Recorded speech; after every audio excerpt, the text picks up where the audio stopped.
성소 속 아담과 이브의 장자인 가인은 하나님이 동생인 아벨을 더 사랑한다는 생각에 질투심에 사로잡혀 동생을 죽입니다.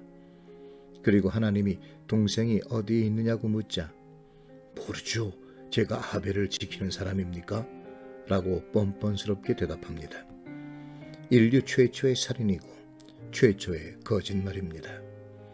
어쩌면 인간에게 있어 거짓말은 제2의 천성인지도 모릅니다.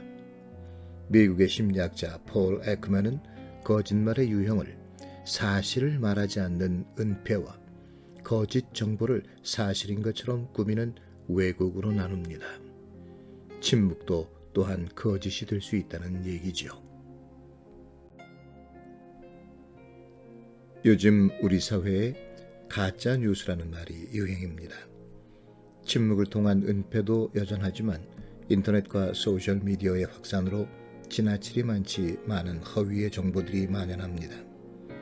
학자들은 가짜 뉴스라는 말은 정치적 함의가 강하므로 허위 정보라는 용어를 사용하는 것이 더 합당하다고 말합니다.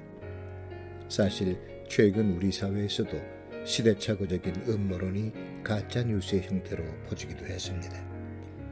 이에 반해 허위 정보라는 용어는 정치적 영역을 넘어서 보건, 환경, 경제 등 다양한 범주에서 발생하는 그릇된 정보를 포괄적으로 포함하고 있다는 것이죠. 허위 정보란 의도적으로 잘못된 정보를 전달하거나 남을 속이기 위해 만들어지는 가짜 뉴스, 가짜 이야기, 거짓 메시지 등을 가리킵니다. 이러한 허위의 정보들은 타인의 견해에 영향을 미치고 정치적 어젠다를 전파하거나 혼란을 초래하기 위해 만들어지고 어떤 경우에는 온라인상에서의 상업적 이윤을 노리는 의도로 생성되기도 합니다. 매체 소양이라고 번역되기도 하는 미디어 리터러시, 이 분야의 전문가인 아일랜드 출신 마티나 채프먼은 가짜 뉴스에는 잘못된 믿음, 그릇된 정보, 그리고 조작이라는 세 가지 요소가 관련된다고 말합니다. 인간은 보고 싶은 것만 보고 믿고 싶은 것만 믿는 경향이 있고 그러한 속성으로 인해 쉽게 조작된 허위 정보 혹은 가짜 뉴스에 빠지기 쉬운 것입니다. 전 세계적으로 허위 정보 문제가 뜨거운 이슈가 된 것은 소셜미디어가 급속히 확산되기 시작한 2017년 이후였습니다. 과거에는 뉴스의 원천이 엄격한 보도 규범을 따라야 하는 언론 매체를 통해서였지만 지금은 인터넷의 확산으로 정보와 뉴스의 생성, 공유, 확산이 지나치게 자유로이 이루어지게 되었기 때문입니다. 과도한 정보의 생성과 인터넷 사용에 대한 이해 부족으로 가짜 뉴스나 거짓 메시지가 넘쳐나고 SNS를 통해 급속히 거의 동시적으로 전파되고 있는 것입니다. 영국의 사회과학자 시미언 예이츠는 소셜미디어는 가십이나 새로운 것, 또 속도와 공유 가능성을 선호한다고 말합니다. 그런 이유로 가십 같은 이야기들이 검증의 과정을 거치지 않고 신속히 공유되는 속성을 지니게 되는 것입니다. 허위 정보의 유형은 다음에 몇 가지로 구분이 됩니다. 첫째가 클릭베이트. 클릭이라는 말과 믿기라는 뜻의 베이트가 합성된 단어입니다. 웹사이트의 조회수를 높여 광고 수익을 노리는 것으로 과장된 헤드라인 등으로 사람들의 관심을 끌고 썸네일에 실제 보도 내용과 무관하거나 그것을 왜곡하는 제목을 붙이는 행위들입니다. 사실 독자들의 수를 늘리기 위한 언론의 행위는 과거에도 있었습니다. 1835년 8월 21일자 뉴욕 선지는 달에서 생명체를 발견했다는 보도를 시리즈로 게재했습니다. 당시의 유명한 천문학자 존 허셀경의 발견인 양 거짓으로 기사를 작성했던 것입니다. 새로운 독자 수를 늘리고 나자 뉴욕선은 그해 9월 슬그머니 그 기사가 장난이었다고 발표해버렸습니다. 두 번째는 선전입니다. 정치적 목적을 위해 의도적으로 대중을 호도하고 관점을 왜곡하는 것. 20세기의 가장 대표적인 정치적 선전은 히틀러의 나치 정권에 의해 이루어졌습니다. 1933년 정권을 잡은 후 히틀러는 조셉 게벨스를 수장으로 하는 대중계몽 선전부라는 조직을 만들고 미술, 음악, 연극, 영화, 도서, 라디오, 교육과 언론 등 모든 분야에서 나치의 메시지를 전파했습니다. 특히 아리안족의 우월성을 선전하고 유대인의 저열함을 강조하여 인종 청소의 당위성을 강조했던 것이죠.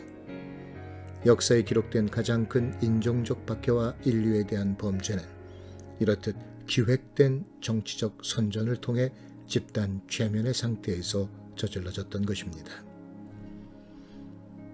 반면 1917년 봄 1차 세계대전이 유럽 전역을 휩쓸었을 때 런던의 더 타임즈와 데일리 메일은 익명의 취재원을 내세워 독일의 시체 공장 방문 기사를 실었는데 그 공장에서는 죽은 시체에서 글리세린을 추출해 비누와 마가린을 만든다는 내용이었습니다.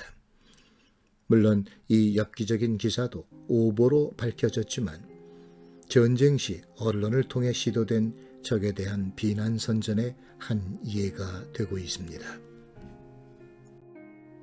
세 번째는 풍자와 패러디입니다. 단지 재미를 위해 기존 저널리즘의 형식을 빌려 현실을 패러디하고 풍자하는 것. 풍자 뉴스만을 전문으로 하는 여러 웹사이트가 만들어졌는데 1996년 설립된 오니언은 가장 초기에 개설된 패러디 웹사이트입니다. 공공 화장실에 물 내리는 센서가 카메라였다라는 사회적 내용에서부터 무려 2주 동안이나 게시되었던 조지 부시 대통령의 장례식 같은 정치 패러디까지 사실이 아닌 것을 보도의 형식을 빌려 패러디했던 것입니다. 한 달에 130만 명 이상이 이 사이트를 방문하는 것으로 알려졌습니다.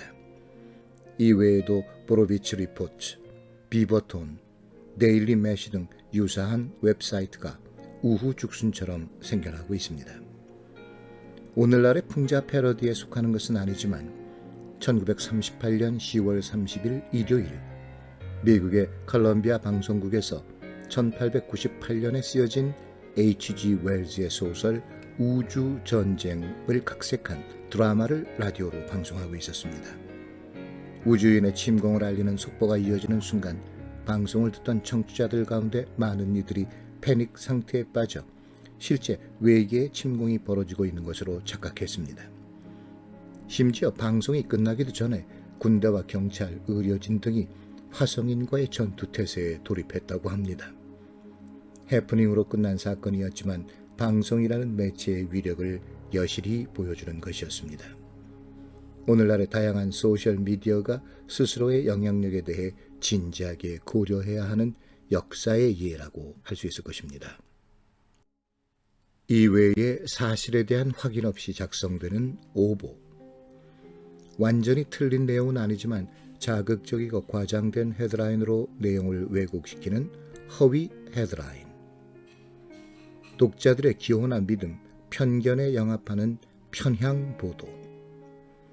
뉴스의 내용을 정치적, 경제적 이유로 거짓되게 꾸며내는 조작 등이 가짜 뉴스의 형태들입니다. 오늘날 우리는 포스트 트루th, 포스트 진실의 시대에 살고 있다고 합니다. 포스트라는 접두어는 못못 이후라는 뜻으로 결국 진실이 사라진 세계라는 얘기입니다. 특정적으로는 여론을 형성하는 데 있어 객관적인 사실보다는 감정적인 호소가 더 큰 영향력을 끼치는 상황을 나타내기도 합니다. 2016년도 옥스퍼드 사전에 등장한 신조어였습니다. 이제 진실보다는 편견에, 사실보다는 허구에, 바른 정치보다는 가짜 뉴스에 함몰하는 사회 속에서 우리는 가치 판단의 기준을 상실하고 있는 것으로 보입니다. 특히 자신의 믿음에만 몰입하여 나와 다른 의견에 귀 기울이지 않고 심지어는 그것을 배척합니다. 진실은 이제 하나가 아니라 우리들 각자의 편견에 따라 양분화되어 가는 것은 아닌지. 진실이 소멸하고 입술에서 사라진 세상에서 우리는 조금 더 배려를 배워야 합니다. 남의 이야기 또한 귀 기울일 가치가 있다고 믿어야 합니다. 그리고 다른 이들의 생각을 거짓된 말로 오염시키지 말아야 합니다.